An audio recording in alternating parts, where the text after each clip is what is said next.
अस्सलाम वालेकुम नाज़रीन, जुल्फ़िकार राहत आपकी खिदमत में हाजिर। नाज़रीन, अपोजिशन ने हुकूमत के खिलाफ तहरीक अदम एतमाद की जो कोशिशें थी तेज़ कर दी हैं और इस ज़िमन में ये तय हुआ है कि जो भी बात हो वो मीडिया के सामने ना लाई जाए, बल्कि अपनी हिकमत अमली को इंतहाई खुफिया रखा जाए। शहबाज शरीफ साहब की जहांगीर तरीन से मुलाकातों की खबर के बाद आज आसिफ अली जरदारी साहब हाथ में एक डंडा पकड़े। सहारे के लिए वैसे उन्होंने रखा हुआ है, वो डंडा किसी और काम नहीं आएगा, लेकिन बहरहाल एज के वो इस हिस्से में उनकी वो ज़रूरत है। वो डंडा लेके पहुंच गए हैं फजल रहमान साहब के घर, वहाँ पे बात क्या हुई है इस पे भी बात करेंगे और आगे चल के ये तहरीक अदम एतमाद क्या शक्ल इख्तियार करेगी इस पे भी बात करेंगे। लेकिन एक ब्रेकिंग न्यूज़ और है बड़ी इंपॉर्टेंट कि खावर मानिका को सारे लोग जानते हैं कौन है। उनके एक साहबजादे हैं मूसा, वो कल ही लाहौर में गज़ाफी स्टेडियम से दो दोस्तों के साथ मैच देख के वापस आते हुए ज़हूर अली रोड के ऊपर जो नाका था गालब मार्केट पुलिस का, उसके हत्थे चढ़ गए। जब तलाशी ली गई गाड़ी की तो उससे क्या बरामद हुआ, और मूसा सब लोग जानते हैं कि खावर मानिका साहब कौन है, मूसा उनका बेटा है और प्राइम मिनिस्टर से क्या रिश्तेदारी है इस खानदान की। इस पे क्रेडिट भी एक गवर्नमेंट का बनता है, उस पर हम बात करते हैं इंशाल्लाह कि वो इन हालात में उस नौजवान को गिरफ्तार किया गया, प्रॉपर प्रोसीडिंग हुई, तो इस पे आगे चल के बात करते हैं। आगाज़ कर लेते हैं पहले इशू से। तहरीक अदम एतमाद का जो सिलसिला चल रहा है, इसमें अभी तक जो कैंडिडेचर फाइनल होनी है उस पर इत्तफाक राय नहीं हो पा रहा। पहले भी मैंने ये बात की थी कि उसमें शहबाज शरीफ साहब का मौक़िफ़ है कि उनको बड़े मियाँ साहब फोर्स कर रहे हैं कि वो कैंडिडेट ना बने, बल्कि कैंडिडेचर जो है वो पीपल्स पार्टी को दे दी जाए, पंजाब चौधरीज़ को और पीपल्स पार्टी को और नून लीग को तकसीम कर दिया जाए। लेकिन जो मेन बड़े ओहदे हैं वो अपोजिशन की दीगर जमातों को दिए जाएँ। 1 साल का पीरियड रह गया, तो अगले इलेक्शन के लिए लेवल प्लेइंग फील्ड जो है उसकी कमिटमेंट ली जाए और नून लीग उस पर तैयारी करके अगले इलेक्शन को विन करे। तो जरदारी साहब को जब ऑफ़र की गई तो जरदारी साहब ने आज वही ऑफ़र बड़ी पैक करके लिफाफे में एक अच्छे से खूबसूरत गिफ्ट पैक में वो दे दिए जनाब फजल रहमान साहब को कि जी आपको मैं ऑफ़र कर रहा हूँ कि आप प्राइम मिनिस्टर बने, हम आपको सपोर्ट करेंगे।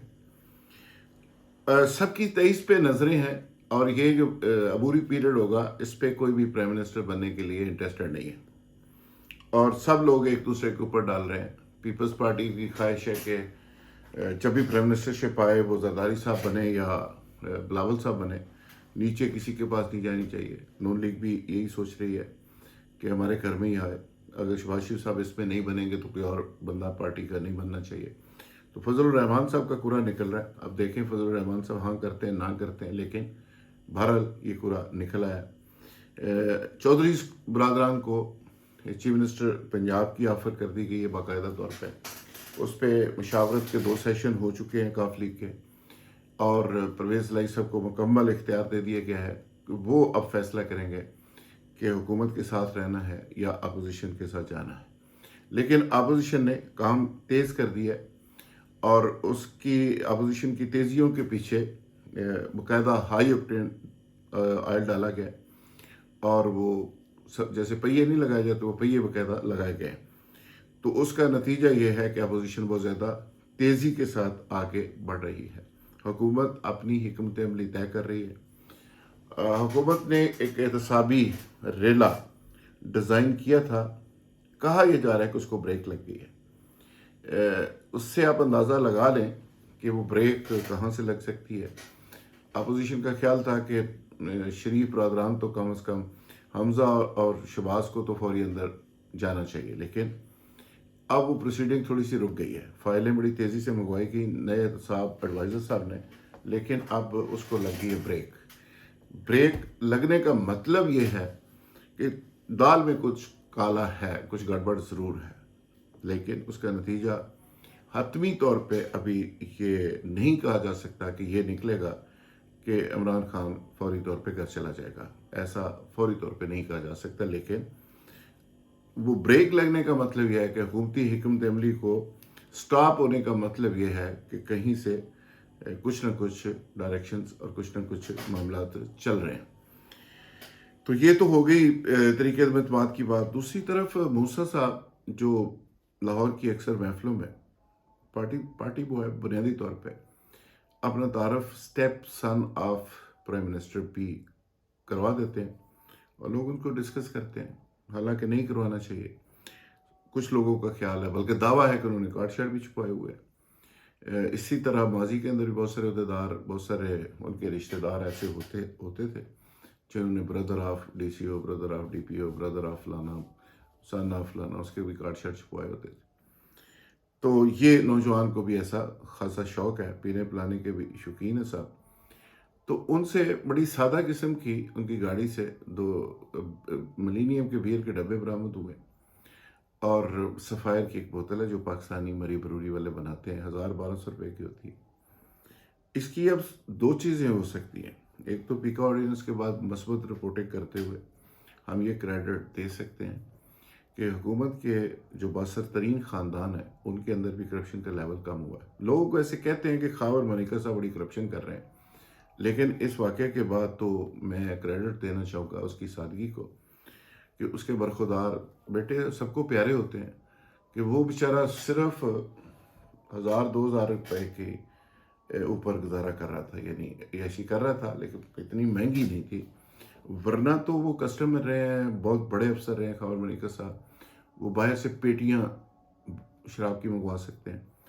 لیکن آپ اندازہ کریں کہ کیسا انہوں نے ایک بالکل اس کا برخودار جو ہے وہ بڑا ایک سادگی کے ساتھ اپنا جو ہے کرتا ہوا پایا گیا اور اپنے دوستوں کے ساتھ پکڑا گیا۔ ایک پہلو تو اس کا یہ ہے کہ کرپشن لگتا ہے کچھ کم ہوئی ہے، یعنی اگر حکومت کے باثر ترین خاندان بالکل 1000-2000 روپے پہ آ گئے ہیں تو اس کا مطلب ہے مہنگائی بڑھ گئی ہے اور کرپشن کافی کم ہے، وسائل یعنی کم ہو رہے ہیں۔ دوسرا اس کا پہلو بڑا امپورٹنٹ ہے، وہ یہ ہے کہ اس کا مطلب ہے کہ مجھے نہیں سمجھ آ رہی کہ وزیر اعلیٰ پنجاب کو اس کا کریڈٹ دیا جائے، پرائم منسٹر ہاؤس کو دیا جائے، ایس ایچ او غالب مارکیٹ کو دیا جائے۔ یہ سی سی پی او لاہور ایک انتہائی اسلامی قسم کے سی سی پی او ہیں، فیاض دیو صاحب، اور بڑے جینٹل مین قسم کے آفیسر ہیں، ان کو کریڈٹ دیا جائے۔ کریڈٹ بہرحال کسی کو دینا پڑے گا جس نے ثابت کر دیا کہ 2 نہیں ہے 1 پاکستان۔ پرائم منسٹر کا جو ایجنڈا تھا، جو سوچ تھی، جو ویژن تھا، اس کو عملی جامہ پہنا دیے اور کسی نے چھوڑا نہیں، یعنی گرفتار بھی کیا ہے، ڈیو پروسیس پورا ہوا ہے اور اس کے بعد اس کی بیل ہوئی ہے آج۔